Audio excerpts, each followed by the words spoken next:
Who or what are you influenced by? That's one of the questions that this stanza of Psalm 119 asks of us.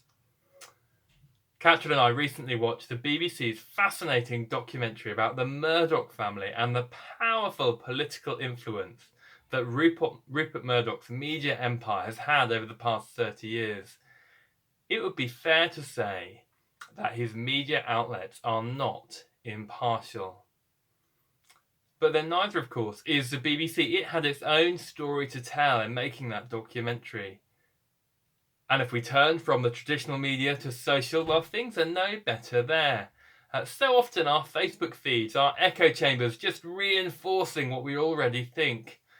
And then the influencers of Instagram and Twitter, well, they're influenced in turn by the companies who pay them to advertise their products.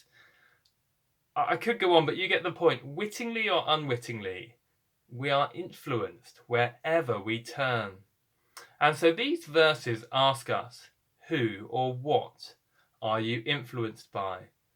And then crucially, is that influence good or bad? In verse 113, two options are introduced to us. And again, it would be fair to say that this verse isn't particularly impartial. But then I'm happy with the God-breathed scriptures telling me how it is. So let's hear what they have to say. The psalmist writes, I hate double-minded people, but I love your law. We met some double-minded people last week, didn't we, when we were in James chapter 4. They're those who say that they stand with God, but actually they won't come near to him because in their pride they don't want to submit themselves to him.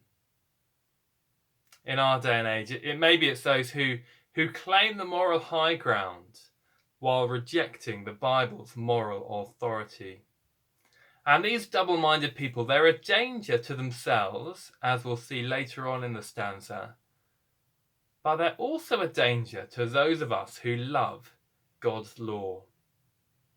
And if you're wondering why that is, verse 115 tells us. The psalmist declares, away from me, you evildoers, that I may keep the commands of my God. Do you see what he's saying? The psalmist knows that if he's influenced by the double-minded, then he will be less able to keep the commands of his God. That's why the language is so strong in these verses. He hates these evildoers because they take people away from God and away from his commands. And so in verse 114, the psalmist nails his colours to the mast. He speaks to God and he says, you are my refuge and my shield. I have put my hope in your word. And then because he knows the danger all around him and he knows the weakness within him, he prays, verse 116, sustain me, my God, according to your promise, and I shall live. Do not let my hopes be dashed. Uphold me, and I shall be delivered. I shall always have regard for your decrees. He knows the danger the double-minded are to himself, and so he is resolute and he is prayerful. And then in the last three verses of this stanza, we see why the double-minded are such a danger to themselves.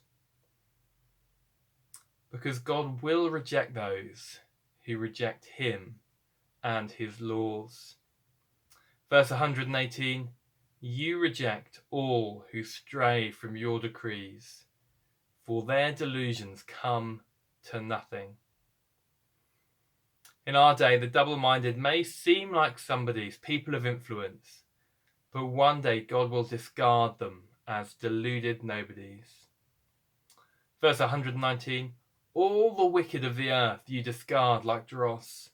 Therefore, I love your statutes. Our society may value the opinions of the double-minded above all others, but one day they will be shown to be worthless waste. And so the psalmist clings to what will one day be proved truly valuable, even if our society today counts it as nothing. Then he concludes, verse 120, my flesh trembles in fear of you. I stand in awe of your laws. And the fear, the awe the psalmist has here, it's so much stronger than that fear of the Lord that we often speak about, that appropriate reverence which Proverbs says is the beginning of wisdom. This fear, this awe, it's a bone-chilling terror in the face of God's judgment.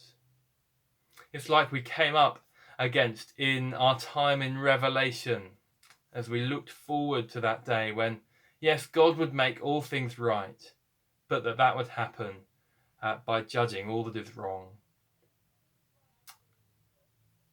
And so trembling, the psalmist and we plead for God's sustaining grace. Resolve all the more wholeheartedly to be influenced first and foremost by his word.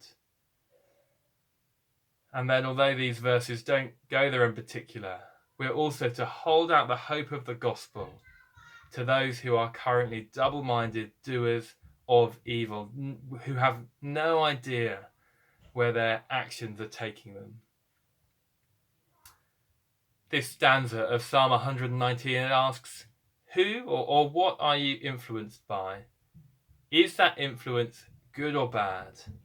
And what are you doing about it? Well, why not do this right now? Why not take some time to think and pray about the things that are influencing you, and then share any wisdom in the comments below.